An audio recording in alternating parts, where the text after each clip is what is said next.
Valmy, Austerlitz, Ulm, Waterloo, autant de batailles dont les noms nous sont familiers. Mais qui, en dehors d'Haïti, a déjà entendu parler de la bataille de Vertières, point d'aboutissement spectaculaire et sanglant de la guerre d'indépendance haïtienne? Bonsoir Jean-Pierre Le Glonec, merci d'être avec nous. Vous êtes historien, vous êtes professeur à l'université de Sherbrooke, c'est au Canada. Vous enseignez l'histoire d'Haïti et des Amériques noires notamment. Vous êtes l'auteur de ce livre, L'armée indigène, la défaite de Napoléon en Haïti. Le livre est publié aux éditions Lux. Alors, vous vous penchez donc sur cet épisode méconnu de l'histoire de France et de l'histoire d'Haïti. Racontez-nous la bataille de Vertières. La tâche est impossible. L'histoire de la bataille a été racontée par le plus grand historien haïtien du XIXe siècle, Thomas Madiou, à la façon romantique, à la façon Michelet. Et Madiou a alors tout dit. Je ne suis pas sûr qu'il s'est appuyé sur des sources, mais il a tout dit. Finalement, le 18 novembre 1803, c'est vraiment l'acte final de la guerre d'indépendance. Et la bataille, la toute dernière bataille, dure environ 11 heures. Elle commence vers 6 heures du matin. Elle se termine à 5 heures par un orage providentiel. On peut imaginer que cet orage est un signe des dieux vaudous peut-être, qui accompagnent, qui chevauchent les héros de l'armée que l'on appelle l'armée indigène. L'armée de libération haïtienne est dirigée par le général Jean-Jacques Dessalines, et on l'appelle donc armée indigène ou armée des Incas, ça dépend des expressions. Cette bataille n'est pas marquée, le soir il n'y a pas vraiment de vainqueur ou de vaincu, mais ce qui est certain c'est que dans la nuit du 18 au 19 novembre, le fort de Vertières est évacué par Rochambeau, et c'est la fin d'un rêve de résurgence finalement d'un monde colonial français. Ce rêve est le rêve napoléonien, il s'effondre le soir du 18 novembre 1803. En quoi est-ce, selon vous, un moment clé de l'histoire de ces deux pays? C'est un moment clé puisque le 18 novembre 1803, la plus belle colonie du monde atlantique français, la plus belle colonie du monde atlantique en général, s'effondre. Et il n'y aura plus jamais d'esclavage à Saint-Domingue ou en Haïti.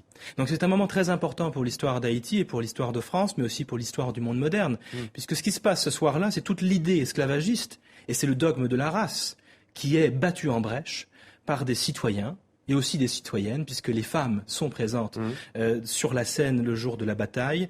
L'idée de race, l'idée d'esclavage racial est battue en brèche, et à la place, ce qui triomphe le 18 novembre 1803, c'est le droit à la vie, le droit à la liberté, et le droit à la citoyenneté. Il s'inspire en fait des idéaux de la Révolution française. Alors qui s'inspire de qui? On pourrait dire l'inverse. On pourrait dire finalement que les Français se sont peut-être aussi inspirés de la lutte des esclaves de Saint-Domingue, qui se révoltent à partir de 1791 et qui obtiennent leur liberté. Ils n'attendent pas qu'on leur donne la liberté. L'esclavage est aboli, certes, en 1794 en France, mais il est aboli parce que les esclaves eux-mêmes, à Saint-Domingue, sont allés chercher leur liberté au terme d'une résistance héroïque. Qu'est-ce qui va découler de cette page de l'histoire? Quelles sont les conséquences concrètement? Alors, j'ai envie d'insister ici sur les conséquences d'ordre mémoriel. La conséquence principale en France, c'est que la bataille de Vertières n'existe pas.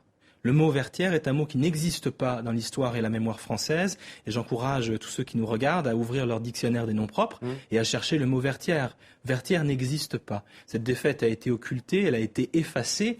Elle est scandaleuse. Elle est scandaleuse parce que finalement, la plus puissante armée française, la plus puissante armée du moment est défaite par une troupe d'anciens esclaves qui ne doivent pas être citoyens selon les généraux français, selon Napoléon. Vous parlez aussi dans votre livre de l'élite au pouvoir en Haïti qui, elle aussi, a voulu quelque part masquer cet épisode de l'histoire. Expliquez-nous. Alors c'est une longue histoire, mais dans les faits, en effet, la bataille de Vertières n'est pas commémorée en Haïti avant les années 1930 environ. Ce qui se passe au XIXe siècle, c'est qu'il y a une lutte de pouvoir entre les différents chefs d'État haïtiens qui cherchent d'abord à cultiver leur propre culte. Donc évidemment, vous comprendrez bien qu'il est difficile de faire une place à des héros ordinaires comme les héros de la toute dernière bataille de la guerre d'indépendance si tous les chefs d'État cherchent d'abord à entrer eux-mêmes dans le panthéon haïtien. Au XXe siècle, Vertières commence à être reconnu comme un moment important dans l'histoire d'Haïti à la faveur de l'occupation américaine du pays. À partir du moment où il y a un nouvel occupant, eh bien, on ressort les héros de Vertières du placard historique et pour mobiliser, c'est ça, pour mobiliser. Mais Vertières est un symbole de résistance populaire, encore aujourd'hui en Haïti. Oui. Alors justement, beaucoup d'Haïtiens ont connaissance de cette histoire et ils pensent, et pas seulement d'ailleurs les Haïtiens, que ce pays continue de payer aujourd'hui le prix de son indépendance. Est-ce que c'est un sentiment que vous partagez, vous qui travaillez sur cette page de l'histoire? Certainement, certainement. Vertières est un moment scandaleux. Si le 18 novembre 1803 n'existe pas dans le calendrier français, alors que c'est un moment d'histoire de France, c'est qu'il se passe là quelque chose d'impensable. Et qu'est-ce qui est impensable? C'est le renversement de la relation esclavagiste. Première République noire? Première République noire, mais ça va bien au-delà. Le 18 novembre 1803, les maîtres deviennent les esclaves et les esclaves deviennent les maîtres. C'est impensable. C'est bien pire qu'une défaite à Waterloo ou en Russie. Alors voilà en grande partie pourquoi cette bataille continue à être occultée.